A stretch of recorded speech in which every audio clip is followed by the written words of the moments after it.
அன்பார்ந்த இறைமக்களே, கிறிஸ்துவின் மறுப ஜெபக்குழுவின் வாயிலாக இன்று உங்களை சந்திப்பதில் நான் பெரும் மகிழ்ச்சி அடைகிறேன். மக்களே, சந்தோஷமாக இருக்கீங்களா? நிறைவாக இருக்கீங்களா? மகிழ்ச்சியாக இருக்கீங்களா? மன அமைதியாக இருக்கீங்களா?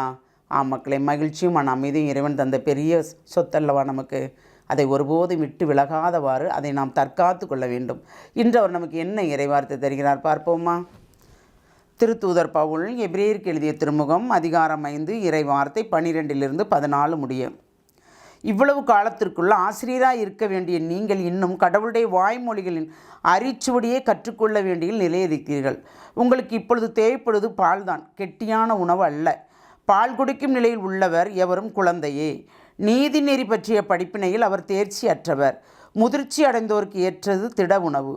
அவர்கள் நன்மை தீமை பகுத்தறிவதற்கான ஆற்றலை பயன்படுத்த பயிற்சி பெற்றவர்கள். Praise the Lord. இப்போ நம்மளை என்ன சொல்கிறாரு? பால் குடிக்கிற நிலையில் தான் நீங்கள் இருக்கீங்க, ஏன்னா கேட்குறீங்க, அதன்படி நடத்த முடியல. அதுபோல் நாம் பேசுகிறோம், அதை பிறருக்கு எடுத்து சொல்ல முடியல. பிறருக்கு எடுத்து சொல்கிறவர்களாக இருந்தால் திட உணவு உண்றீங்க நீங்கள், இல்லையா? அப்போ நன்மை இது தீமை இது என்பது பகுத்தறிவு மூலம், தூயாவின் வல்லமையின் மூலமாக பகுத்தறிவை நம்மளுக்கு முடியுது. பகுத்தறிந்து ஆராய்ந்து பார்க்க நமக்கு முடியுது. ஆனால் அந்த ஆராய்ந்து பார்க்க முடியாமல் இருக்கிறமே நன்மை தீமை எது என்று அப்படி இருக்கும்போது நாம் திட உணவு உண்பவர்கள் அல்ல, முழுமையாக தேர்ச்சி பெற்றவர்களும் அல்ல. பால் குடிக்கிறவங்க தான். இறைவார்த்தையில் சொல்லுது மக்களை, நான் சொல்லலை. அப்போ நாம் கேட்குறோம், நல்லா இருக்குது. அதை செயல்படுத்தும் போது நமக்கு ஒரு சங்கடம் வருது, இல்லையா? பாவக்காய் தாங்க உணவில் எடுத்துக்கிறோம், ஆனால் அந்த கசப்பு தன்மை நமக்கு என்னென்ன நோய்களை குணப்படுத்துது தெரியுதா? ஆனால் அது கசக்குன்ட்டு அந்த பாவக்காவே நம்ம எடுக்காமல் இருந்தால், உணவில் சேர்க்காமல் இருந்தால் நோய் நொடிகள் நிறையா வருது, மருத்துவ செலவுக்கு போகுது. அப்படி தானே இருக்குது.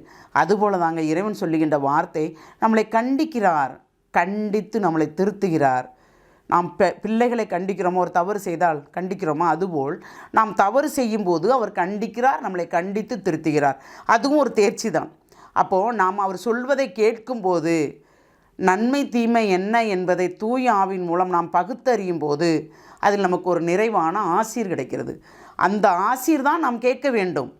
அந்த ஆசீர் இல்லை என்றால், பகுத்தறிங்கிற ஆய்ந்தாராய்ந்து பார்க்கிற தன்மை இல்லை என்றால், நாம் செய்தி கேட்பதில்லையோ பிறருக்கு கொடுப்பதில்லையோ ஒரு நிறைவே இருக்காது. நாம் பாட்டு சொல்லிட்டே போயிடுவோம், அதில் அர்த்தமே இருக்காது, இல்லையா? அப்போ நாம் இப்போ இறைவார்த்தையில் சொல்கிறது போல் நாம் பால் குடிக்கின்றவர்களா, திட உணவு உண்கிறவர்களா? திட உணவு உண்கிறவர்கள் என்றால், கெட்டியான உணவு உண்கிறவர்கள் என்றால் கண்டிப்பாக நன்மை தீமை அறிய முடியும். இது தீமை, இந்த இடத்துக்கு போகக்கூடாது, இது தீமையான காரியம், இவங்களுக்கு உடன்படக்கூடாது, இது தீமையான செயல், இதை செய்யக்கூடாது அப்படின்னு நினைப்போம். நாம் பால் குடிக்கிறவர்களாக இருந்தால் எல்லாமே நம்ம கண்ணுக்கு நன்றாக தெரியும். அது ஒரு மாயை, போய் நம்ம மாட்டிக்கிடுவோம்.